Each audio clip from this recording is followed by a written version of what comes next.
funny Tim Somerville.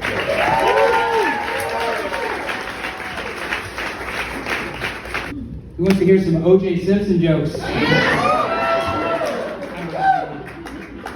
don't have any.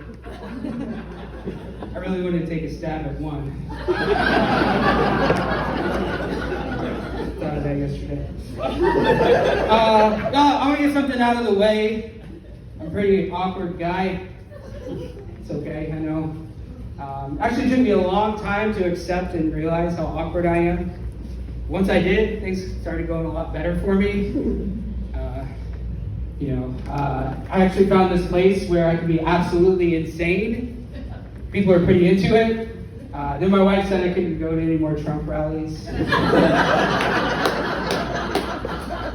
So here we are. My kids can't save you all this time. I want to clear the air about something. Getting pretty sick and tired. Having people tell me I'm putting off this mass shooter energy. It really hurts my feelings. And to be clear, it's not true. Never tried that before. Still working on my manifesto. Verbally. Just kidding. I figured out when I get off to a rough start, the people that I don't know very well, if I just do something like, I'm so awkward, right? It's really effective. Kind of doing it right now. You can see the tension fly out of the room, shoulders relax. People just want to know that I know. I do. The other day I was making this lady pretty uncomfortable, and I did it, and I was like, oh, I'm so awkward, right? She's like, oh, thank God you're not holding a gun. Like, lady, this ain't a gun. That's a fidget spinner underneath my jacket. Hand over those Tic Tacs, no one gets hurt. I'm really bad at small talk, too. I have no concept of how much detail y'all people are looking for. The other day, I had to watch someone visibly cringe when I asked them the question, well, how much time do you have? People don't really like that question, I guess. So I said to this guy, well, that could be the difference between the weather forecast or my journey into sobriety. Do you want to know if it's going to snow? Or do you want to know about that time I woke up in a flower bed in southern Kentucky in 2006 and I got the entire Kappa Alpha frat house evicted? Can't read your mind, Mr. Mailman. Round of applause if you've seen this show, Love on the Spectrum.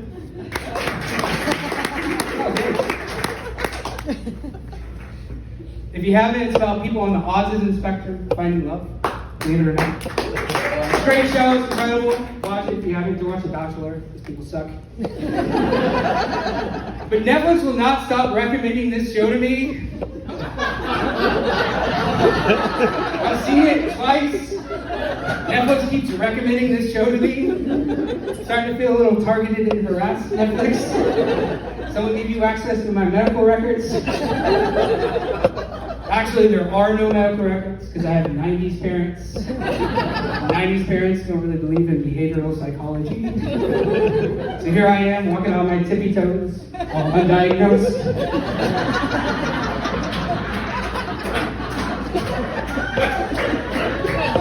I realize it's probably a little irresponsible, a little insensitive of me claiming spectrum without a proper diagnosis. I'm not gaining anything here. I parked in the same types of parking spots that you guys did tonight. Hopefully you guys did drive. We love you, Tim. Yeah. But listen, hear me out. Put me on that spectrum, okay? I'm on there, I'm on the edge. I think I'm like Hawaii, not contiguous, all right? Here's what we know, okay? I don't have a samurai sword collection nailed to my bedroom wall. I don't. My handshake is pretty weak. But I do think that my wife's electric toothbrush has way too much horsepower. That fucking toothbrush is so loud, it sounds like an entire landscaping crew on a hot summer's day. If you're planning on crunching on a potato chip, within a 10-foot radius of me, I'm gonna need my over-the-ear headphones, blast some Creed, just gonna hit the fan.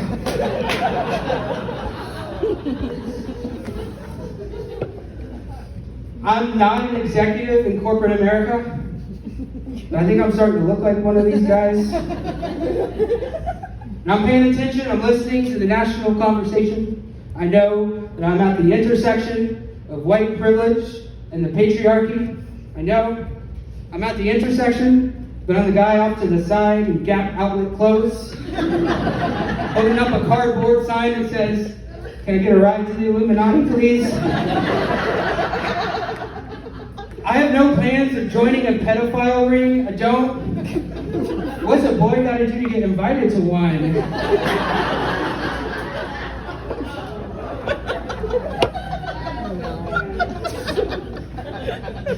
As in, white people, we definitely discriminate. It's a fact. It's true. But we kind of don't discriminate. It's like we're pretty racist to each other sometimes. People catch wind that I'm from Kentucky or Alabama. Not getting sent to the minority corner too. I don't like that. All white men, we're not created equal. I'm flattered when people group me in with the Jamie Dimons and the Mark Cubans, but I literally think it's a special treat to get a Twinkie from a gas station. Insider trading for the longest time, I just thought that's when you let the uncles, let the cousins marry each other. Super confused when they got Martha Stewart on that one. So I kind of gotta weekend at Bernie's my white privileges. You gotta put me in a suit, put Ray-Bans on my face, drive me around. Under no circumstances you ever let me talk. Old, rich, white men hate it when I talk for some reason. I think I know what it's like just a little bit to be like Vice President Kamala Harris.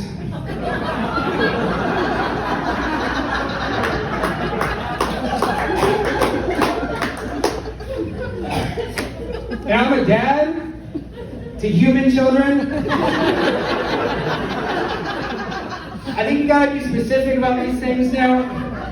Seeing a lot of adults walk around and call themselves plants dads and plants moms. It's weird. Buddy, you drop your kids off to the greenhouse on the way to work. Anyways, I think the hardest part about being a dad is remembering how long I've been hiding from my family in the bathroom. I'll be sitting there and all of a sudden I'll be like, oh, I think I've been in here for one whole Oppenheimer. Better go show my face this afternoon. Listen, I'm not some kind of jerk. I'm not going to go out and get the milk and never come back. But I will sit in there for hours, think about how I can fit a mini fridge in this half bath. I get thirsty. As a parent, you gotta be careful, you gotta watch out for your kids. Lots of bad stuff out there. A lot of parents are upset about Disney. We just met one of their employees. But they're saying Disney's gone woke. Disney's grooming our children. I like it. I'm joining the boycott. I don't know what they're talking about. I just don't want to go to Disney World. You know how much it costs to go to Disney World now? Kids, pack up the car. We're driving to Croatia for a month. Costs the same. Listen, I'm so cheap that I would join QAnon if I got 2 free nights at Typhoon Lagoon. Hell, I'd storm the Capitol if you flew me there in first class. I'm going to make a smooth transition here into substance abuse and addiction.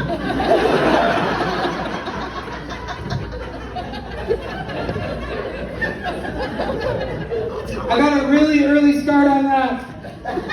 Really, really early. When I was 5, I took a liking to all these Flintstone vitamins my mom was handing out every morning. My dark little soul, that wasn't enough for me. So when she wasn't looking, I grabbed a whole bottle for myself and had a little bedrock party in my bedroom. ate that whole bottle. I got so sick. I definitely overdosed on some vitamins when I was 5, not kidding. Had to go to the hospital, get my stomach pumped. No one had any idea. The doctor had to figure out what I ate. Searched through all my Barney rubble.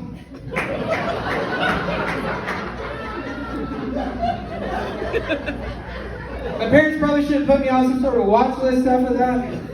You can imagine how adulthood has gone for me. But I'm sober now. Been sober for about 8 months.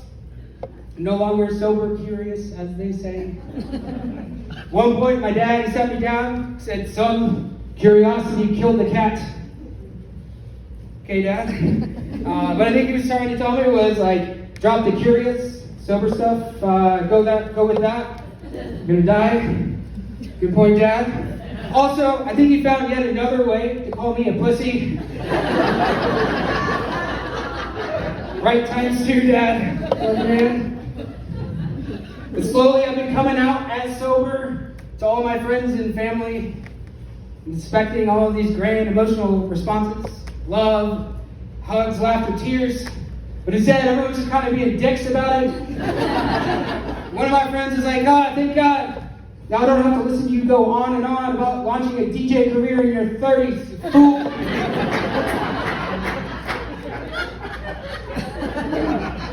Another one of my friends just thought I was coming out as gay. Which is fair. I always told him he was being gay whenever he didn't want to drink in the past. But listen, I know a lot of people get a lot of enjoyment out of alcohol. I'm happy for you. I'm not joining the temperance movement over here. I'm anti-prohibition. I am inhibition. I don't want to live in a world where people don't drink. But many, many people have told me that they don't want to live in a world where I drink. There's something about it, man. That shit hits my bloodstream. Just what makes me want to commandeer a small engine plane and fly it off to Guatemala. Most people, they just want to catch a buzz, whatever that means. Dance around at a John Mayer concert. My body is not a wonderland. My body is a proving ground for how far a man can take things and not get arrested for it. I do think I still hold the world record for getting kicked out of the most bars and never getting arrested. I think it'd be a nice gesture if Guinness recognized me for my achievements in their book. One time in a karaoke bar in Nashville, as a bouncer had me in a headlock, ripped me out of the bar. In the most sad, defeated tone, he said to me, "You look so nice coming in." What happened? I broke that man. I was very good at what I did. I often think about, now that I'm not going to all these bars all the time, are the bartenders, talking about me? Where's that guy? You know, the guy that would drink 5 old fashions in an hour and then put 3 hours worth of Kids Bop into the jukebox. I hated that guy. But he tipped really well. Too well. I think he was always trying to send me a message. I recently read in a self-help book that alcoholics are often mislabeled as being weak and lazy. It's not true. Many of them are very strong-willed, successful people. Just get stuck in a hole, don't know how to get out of it. Think about this a lot. It takes a certain amount of courage, perseverance, and organizational skills to message your entire graduating high school class individually on Facebook Messenger at 3 a.m. on a Tuesday night. Sober, I might not have told Laura from AP Calculus that in my 30s I now hold a different view of beauty than I did as a teenager. But don't worry, Laura, I don't have an agenda, it's just platonic. I'm going to update you on my view of beauty. Get over yourself, Laura. One time in 2013, I ate $45 worth of Taco Bell. And then 2 hours later, I threw it all up. Some circles, they call that performance art. I'm like Banksy with a cheesy gordita crunch. But I'm so sober now that my therapist fired me. We ran out of stuff to talk about. Just kept showing up to all these appointments, recapping all the books that I'm reading. He's like, hey man, I don't think it's ethical for me to let you treat therapy as this like 2-man person book club thing we got going on here. Get the hell out of my office. But come back if you ever figure out if you're gay or not.